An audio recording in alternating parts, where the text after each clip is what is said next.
autres en football et en basketball. Mais il y a plus. Bonjour Pascal. Bonjour. Merci de nous recevoir. Ça me fait plaisir. Ça, c'est toujours passionnant, le sport. Quand on aime le sport, ça nuit pas. Ça peut être une belle motivation pour vous, évidemment, parce qu'il y a des trucs en parallèle, mais je pense aux étudiants pour bien travailler sur les bancs d'école au niveau académique, parce qu'on sait qu'il y a du sport qui nous attend, entre autres, en fin de journée.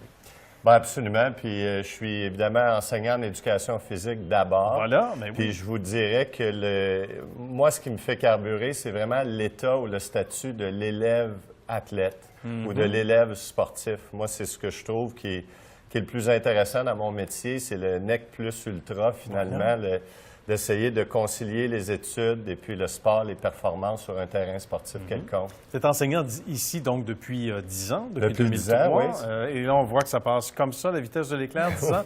Corrigez-moi si je fais erreur. Non, c'est vrai, c'est vrai. Mais quand même, il y a, à travers des années, des ajustements qui ont fait. Est-ce que, sans dire que notre méthode change, qu'on ajuste quand même un peu le tir en fonction des résultats qu'on a connus, des trucs qui fonctionnent davantage avec certains étudiants? Il y a une progression qui se fait. Bien, absolument. Non seulement il y a un ajustement qui se fait d'une année à l'autre, mais effectivement, il y a des méthodes qui fonctionnent mieux que d'autres. Moi, je fais du tutorat également, c'est-à-dire que je suis mes athlètes en classe, à savoir comment ils réussissent en termes de rendement académique, de citoyenneté. Ah, oui. Puis pas juste de la citoyenneté en classe, mais moi, je donne toujours l'exemple. Quand tu te fais servir ton repas le midi, la dame de la cafétéria te tend ton assiette, peux-tu dire merci, s'il te plaît? Puis je trouve que ça ne veut pas dire que les sportifs ne disent pas merci, mais j'aimerais bien m'assurer que les sportifs disent merci. Ouais. Puis ça va jusque-là. Ce tutorat-là, cet accompagnement-là, ça ne se termine pas à la dernière cloche de la journée.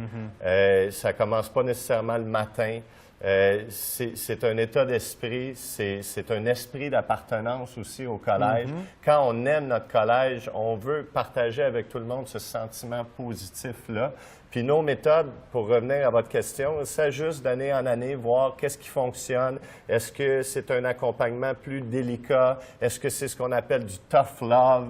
Où là, vraiment, on peut reprocher certaines choses à l'athlète en lui disant que tout d'un coup, il n'y aura pas de temps de jeu ou qu'il y a un vase communicant finalement entre l'école et puis ce qui se passe sur le terrain.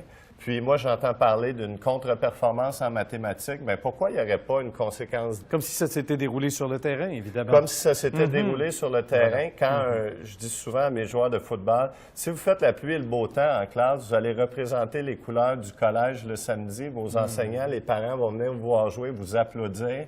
Quand pendant la semaine, vous avez perturbé le déroulement d'un cours, ça ne peut pas fonctionner comme ça. Si vous vous êtes investi dans vos résultats académiques, vous avez bien réussi pendant la semaine, bien, vous montrez un certain amour par rapport au collège, par rapport à vos études. Là, ça vaut la peine de représenter les couleurs du collège. Et ça fait du beau monde, à part ça, et du bon monde. Bien, les Grecs avaient raison. Un esprit sain dans un corps sain, c'est encore vrai. Ça résume tout. Ça résume tout. Pascal, merci beaucoup. Puis fait bonne plaisir. continuité. Bravo pour votre passion qui, évidemment, perce l'écran.